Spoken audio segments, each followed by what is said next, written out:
Hello everyone, আপনারা দেখতে পাচ্ছেন আমাদের প্রাকৃতিক সৌন্দর্য, মনোমুগ্ধকর বৈচিত্র্যময় এক অপরূপ দৃশ্য, মনোমুগ্ধকর দৃশ্য।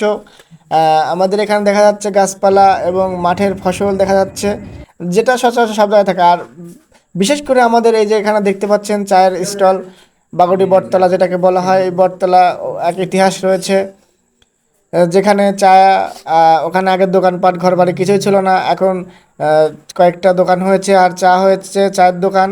বেশ কিছু এলাকা থেকে, দূর দূরান্ত থেকে, পাবনা থেকে, পাবনার বাইরে থেকে, চাটমোহর, ভাঙ্গড়াপোতা, বিভিন্ন এলাকা থেকে এখানে চায়ের জন্য আসে। আসলে চা তো বিষয় না, কিন্তু এখানে ভ্রমণের জন্য খুব সুন্দর একটা জায়গা। দুই পাশে মনোমুগ্ধকর এলাকা, গাছপালা, ঘরবাড়ি এবং মাঠ, মাঠের পর মাঠ, দিগন্ত জুড়ে দেখা যায় খুবই সৌন্দর্যময় বৈচিত্র্য। আপনারা এখানে আসলে আরও দেখতে পাবেন আমাদের চা স্টলে রবুল ভাইয়ের চা, সিদ্দিক ভাইয়ের চা অনেক সুন্দর করে তৈরি করে।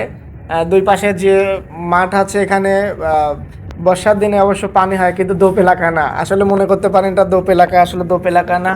আমাদের এখানে মিডল পয়েন্ট বলা চলে।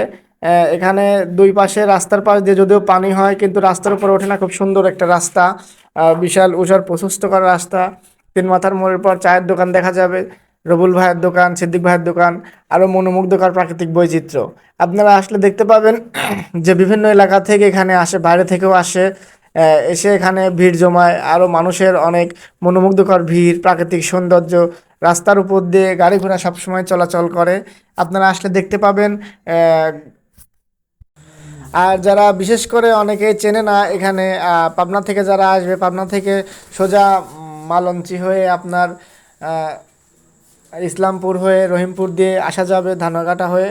আবার যারা ফরিদপুর থেকে আসবে, ফরিদপুর থেকে আসা গেলে অনেকেই চেনে না, যেহেতু সেহেতু বলছি যে আপনার খাগড়বাড়ি দিয়ে, মইদ দিয়ে, এদিক দিয়ে আসা যাবে। আবার ওপাশ দিয়ে ভেড়ামারা হয়ে আসা যাবে, ধানকাটা হয়ে হাটগাঁও দিয়ে।